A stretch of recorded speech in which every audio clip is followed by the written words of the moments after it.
In this business class review of JetBlue's A321Neo, you're gonna find me getting a perfect attendance from Gwyneth Paltrow and getting jump scared by a white guy. Oh, I also flew it 4 times just to check the consistency of the quality. And most importantly, I will tell you how I managed to score this round-trip ticket for less than economy. So let's buckle up those seatbelts, hit the like button down there, and let's begin our journey. Today I want to try out JetBlue Airlines Mint Business Class. I've heard a lot of good things about them, but I have never flown with them. So I'm really looking forward towards today's adventure. And I'm not just gonna try the JetBlue Mint Business Class in any simple random route. I'm gonna try it on the best flagship route that they have. And it's their newest international destination, London Heathrow. So today we're gonna fly from JFK in New York all the way to London. Oh, sorry about the noise behind me. You know, it's a steel smelt factory. Oh, right. I'm in Alabama now. How I ended up here? Well, you gotta check out the last part of this trip. But for all of you others who want to check out the business class, the first order of business is, of course, let's go to JFK. Hey there. Hey, how are you? Good. Good.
Well, finally at New York, it's time to check in for JetBlue. Let's go!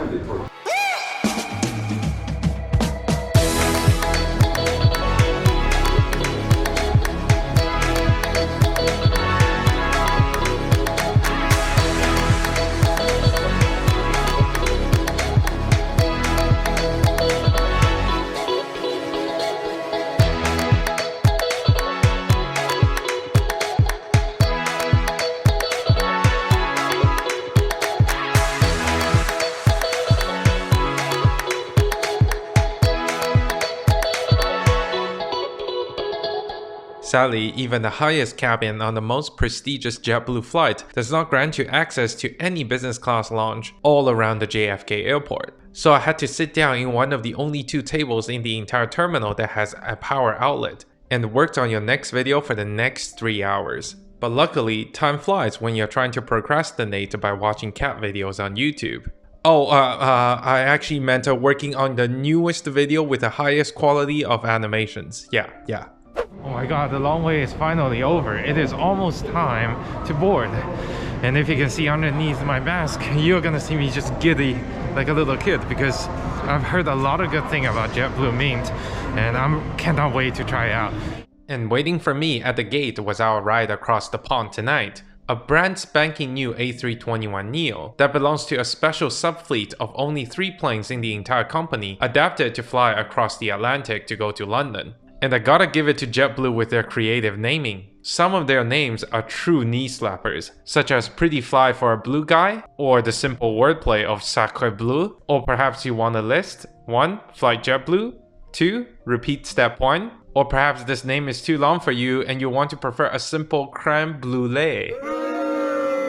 And the 3 special A321Neos represent the entire company on a whole different level. And the other 2 are named Allow Me to Mintroduce Myself, pretty on brand, and Mint Mint, wink wink, haha, very funny. And the one we are flying tonight is Joe Peterson, the current chairman of JetBlue Group.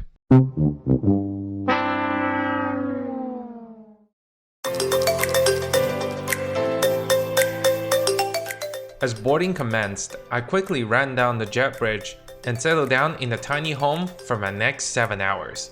Being a very rare narrow body across the pond, JetBlue's Mint business class suites on these specially configured planes are designed specifically to maximize the comfort and space. They are arranged in a 1-1 configuration, meaning every seat has access to both the window and the aisle, and with no access to your travel companion. But for a lonely bastard like me, it was the perfect choice. And now let's take a tour of my humble abode? Abode? Oh man, those editing softwares are really getting to my head. First up, next to the aisle is a small table featuring a very cute lamp and a nice wooden trimmed surface for you to put the things that you do not necessarily to keep at hand all the time. And during boarding, it was stuffed with a menu, the amenity kit, and the headphones. And next to you to the right hand side is the seat control, which is very intuitive and very adjustable. The left hand side has a cubby for the water as well as the power outlets, while right above that next to your elbow is a triangular storage space that you can see through, as well as a wireless charging pad, which I will talk more about later. On the other end of the space is a large foot cubby that is not very restrained when you are sleeping, as well as the 17-inch touchscreen Inflight Entertainment system. It has a very clear display and immediate response, which is not that big of a surprise given that this plane was delivered after Elon Musk has discovered Dogecoin. And one of the biggest marketing tricks that JetBlue has pulled on this seat is that it has a door, and right underneath the lamp you can pull a latch and the door will close automatically, even though you have to pull the door manually in order to latch it back into place during takeoff and landing. And I personally believe it is nothing more than a fuel burning gimmick, because even a curious wallaby can probably peek over the tiny fence that you can erect between the suite and the aisles, since it is about 4 feet tall. On the right side wall on your eye level, there is a reading light that you can simply turn on by pressing it near the top, but sadly it does not allow adjustments to the brightness. And underneath that is a seat control, the magazine rack, and the console for controlling the in-flight entertainment system. And yet I discovered another compartment hidden on the left side near the footwell, which was perfect for stowing a pair of Mint business class branded flip-flops. And it is very soft to the touch. I'll definitely wear that later. Meanwhile, waiting for me on the seat are the mattress and a small amenity kit. And after a bit of a searching, I found a special hidden compartment located right underneath the monitor. It is barely 1 inch thick, so it is perfect to put in your passport and documents and promptly forget about it when you get off the airplane. The tray table can be opened from a small latch underneath the wooden surface, and it comes out to be a full wooden trim as well, in the shape of the Mint business class logo. How cute is that? And the noise cancelling headphones are from Master and Dynamic, and after trying it, I can definitely say its quality is on the upper end of the spectrum. And now let's talk about that wireless charging pad. It is another marketing gimmick that JetBlue has put out, but I can assure you that this is one of the least useful things you're gonna get on this airplane. Because only a very specific spot on the entire platform allows you to charge your phone wirelessly, and guess what does the airplane like to do? It kinda moves very fast. So the vibration will constantly knock your phone off the charging spot and you have to reposition it very carefully so that your phone will go back to charging at a snail speed. This, just like the door, sounds really good in concept until implementation, and it turned out to be just another waste of space. And talking about weird, quirky, and useless, let's open up the amenity kits. Okay, it works the other way. There seems to be quite a lot of things in there. And let's open it right up. So first up, you have a nice quality eye shade and the pre-pasted toothbrush. And I do have to give JetBlue that the earplugs they offer is one of the best I have ever had. But to the left are some of the things you don't usually see in an amenity kit, such as this dietary supplement powder that is apparently some kind of fruity rejuvenation beverage. Who has time to get some water and make this bourgeoisie tang when you can get free unlimited champagne in the entire journey? And to the top left, surrounded by the decompression socks, hand cream, and the deodorant wipe, is another dietary supplement chewy gummy from Goop, everyone's favorite vagina-scented candle brand. And in all 4 of my times flying on this route, I have never seen one single person consuming either of these dietary supplement products. And after fondling these gummy balls for a while, I was served a pre-departure drink. Since consuming champagne in a plastic cup is classified as a crime against humanity under the Geneva Convention, I instead opted for a mimosa also in a plastic cup, which is only considered a war crime. Cheers for a great flight. I'm sorry. The mimosa is on point. And now with all of the goodies securely stowed, it is finally high time to buckle up those seatbelts and buckle up those shoulder harness because you just have extra everything in business class. And let's get the show underway.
As we climbed above 10,000 feet, the services are about to begin. Let's take a look at the menu. The wine list contains a few candidates from all around the world. And interestingly, JetBlue decided to install a French sparkling instead of a proper champagne. While for the cocktails and liquor, you can see the mint condition as the signature drink of this flight. As for the main courses, it is the classic JetBlue style of choosing 3 out of 5 possible selections, with 2 chilled and 3 hot dishes. And if you are vegetarian, the first 3 caters to your choice, so you do not have to go hungry. As for the breakfast, there's also an option to take it to go, but I imagine it might be the quickest way to get you detained in the US Customs Agency. And lo and behold, the appetizer came with the air hostess asking me for my choice. And let's not forget the lemon and ginger zesty signature drink, mint condition. Oh wait, we are in business class. We should be classy, and instead of appetizer, let's use this word. Hong hong hong. D'oeuvre. After quite a lengthy wait, I finally was served the main courses of the dinner. And let's see what choices I made and how do they look like. And as for dinner, it doesn't get much better than this. For the big hitter, I went for the flat iron steak, while accompanying as the staple is the cavatelli pasta. And the cold dish sitting at the corner is roasted carrots. And as for dessert, I can never turn down a good gelato. And as you watch me slowly dissect and devour all of the food, I can tell you that the food quality is pretty good. All of them seemed to be very fresh and prepared carefully on board, but the pasta sauce was quite bland, quite a contrast against the beautifully roasted cavatelli pasta. While the other hot dish, the steak, was beautifully decorated along with a very flavorful dressing, the meat itself was very dry and was almost impossible to cut through. So while I really appreciate JetBlue for offering a lot of choices that you can simply mix and match, which is completely unheard of in any other airline, its general quality of food needs to be elevated above the common domestic United States first class standard that has become way too low in comparison to a lot of its competitors on this busy route. As for the gelato, it is frozen all the way through, so I had to forcefully cut it open with my spoon like some kind of 21st century neo-bourgeois stonemason, and I can tell you on the other 3 experiences on this flight, this is practically the only consistent thing they offer on their meal catering services. And just for consistency's sake, here are some of the other meals they have served me on this route back and forth. And you can see the presentation is always very good, but the taste really leaves a lot to be desired.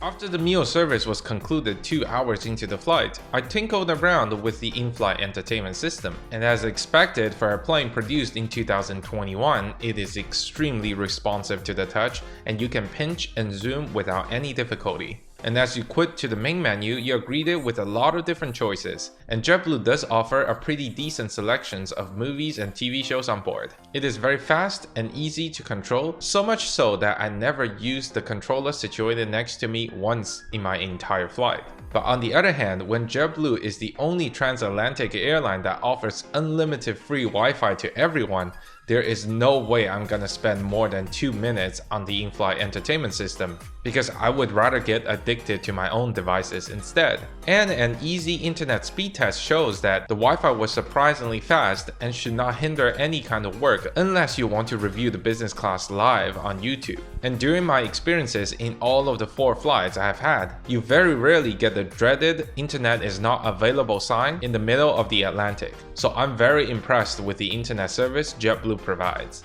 And as usual per YouTube airline product review, I was legally obligated to get up and go review the bathroom. I passed the air hostesses under the beautifully decorated starry roof, and I was in the tiny space between the galley and seat 1A. A lot of people like to review bathrooms. I don't get it. It's just a bathroom. Besides a blue brick decoration on the backside of the wall, JetBlue didn't offer anything else for the business class passengers. And hey, look, that's a sink.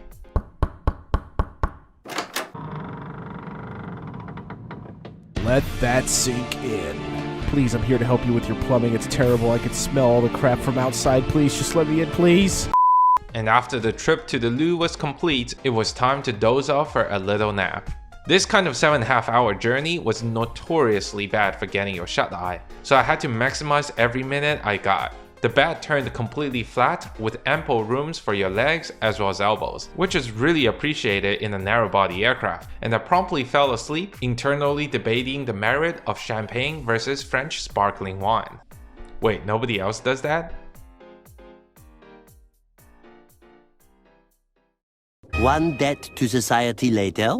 Good morning from about 290 kilometers from Galway, Northern Ireland. And as you can see outside my window, it's already daytime, and I really can't find anything wrong with this.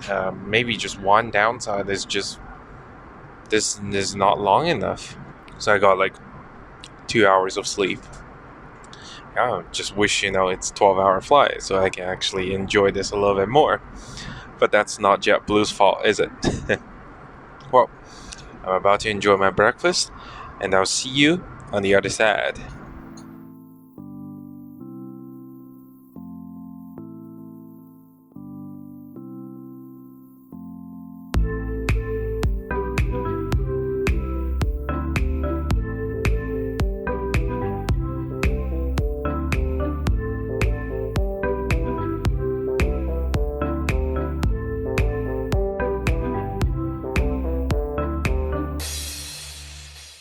The breakfast was colorful and tasty, if you can accept putting chili powder on top of kiwis, that is. And here is another breakfast I took on the way back. and there is absolutely no complaint of textures here. Oh, except with this breakfast. Yes.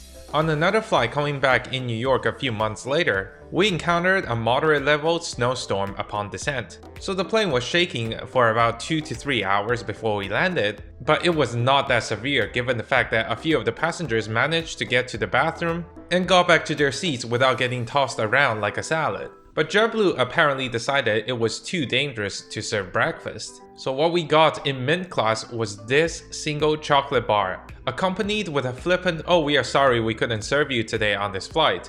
This is borderline unacceptable.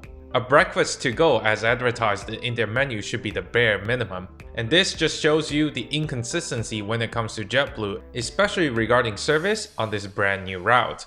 As we were slowly approaching England, I also decided to take a walk around the rear side of the cabin. The economy seats are very well appointed given the fact that they allow a lot of space for your knees as well as for your shoulders. And the headrest has a really nice and firm touch, so I do not think I will have too much trouble sleeping in this configuration. And just like in the front, the entire center aisle is decorated with this beautiful pattern, which I think gives a sense of a lot of extra space, which is direly needed in this airplane. And as I got back to my seat, waiting for me on a tray table is a cute handwritten card addressed directly to me, thanking me for flying with JetBlue.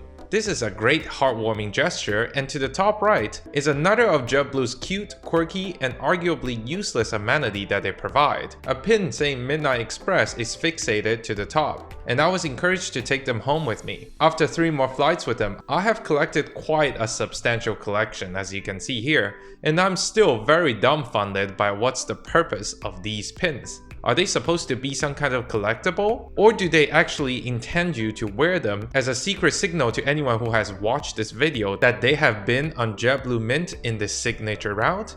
Nobody knows. And now let's discuss the part that you are most interested in.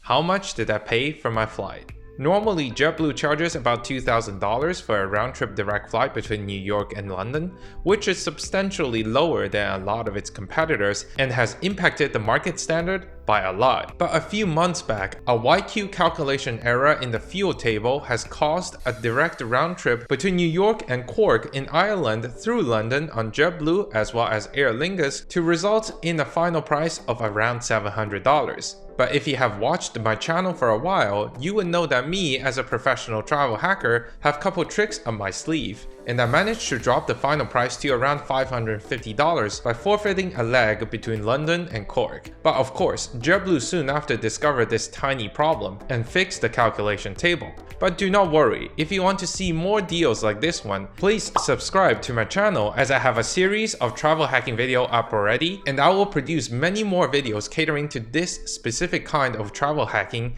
in the near future. But as we are slowly descending through the clouds, it is time for me to give JetBlue Mint its own score. I have devised a special scoring system for the business class experiences that you're gonna see on my channel, and it is divided into 6 separate aspects. The ground experience, the seat, the amenities, food and drink, service, and lastly, value. Each one of them is scored out of 70. Why 70 you say? Well, this is because I already used the other funny number 69 in my launch comparison video, so I have to get the 70 instead. And the 6 scores of 70 comes together to 420, which is completely not intentional. And let's see how JetBlue Mint fares as the first candidate for this brand new scoring system. First up, ground experience. JetBlue is absolutely abysmal in this aspect. They provide no lounge whatsoever, and it seems like they do not intend to do anything about it. But thankfully, there is at least some kind of dedicated Mint business class check-in channel, so it gets a bare bone 8 out of 70. And the second is the seat.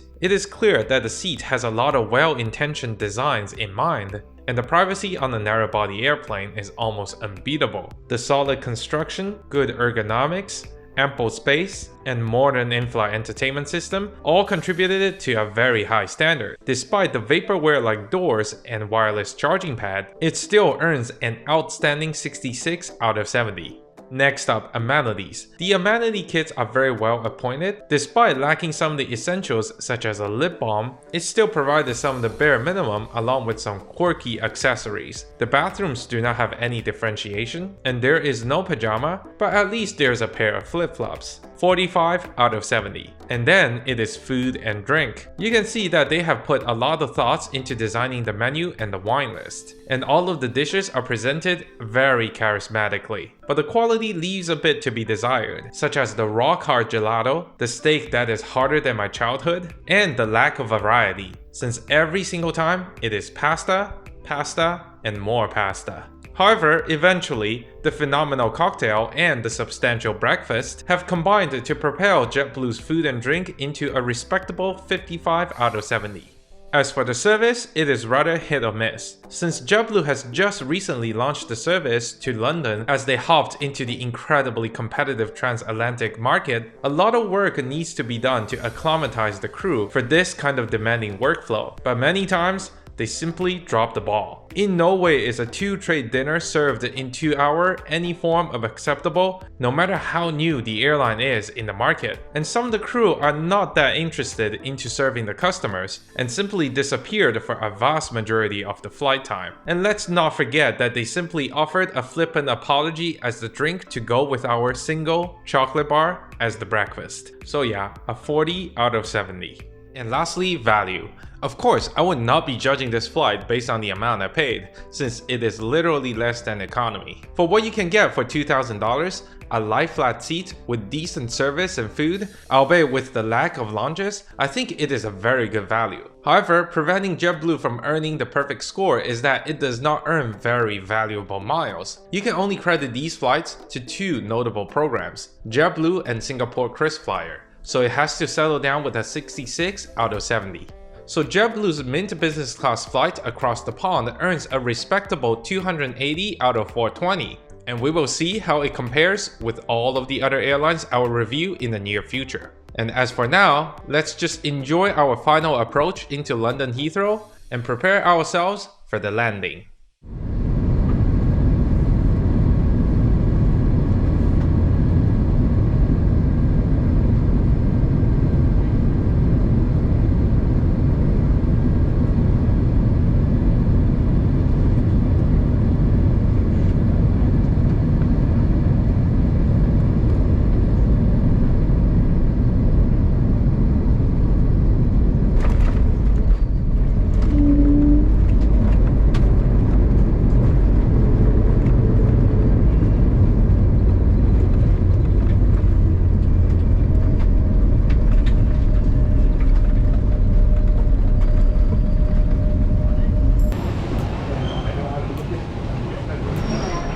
Good morning from London, United Kingdom. Now I have to get into the United Kingdom and then get off my business class high horse and take the tube train so I can take a nap in my hostel. And that is a line that has never been uttered before on the YouTube channel. But that is a story for the next part. If you enjoyed this business class review, please consider clicking the like down there if you have not done so already. And please consider subscribing if you want to keep updated with the newest travel hacking videos that I will publish. And stay around if you want to check out some of the other business class reviews, or follow me down into the capital of the United Kingdom in the next part. And I will see you around.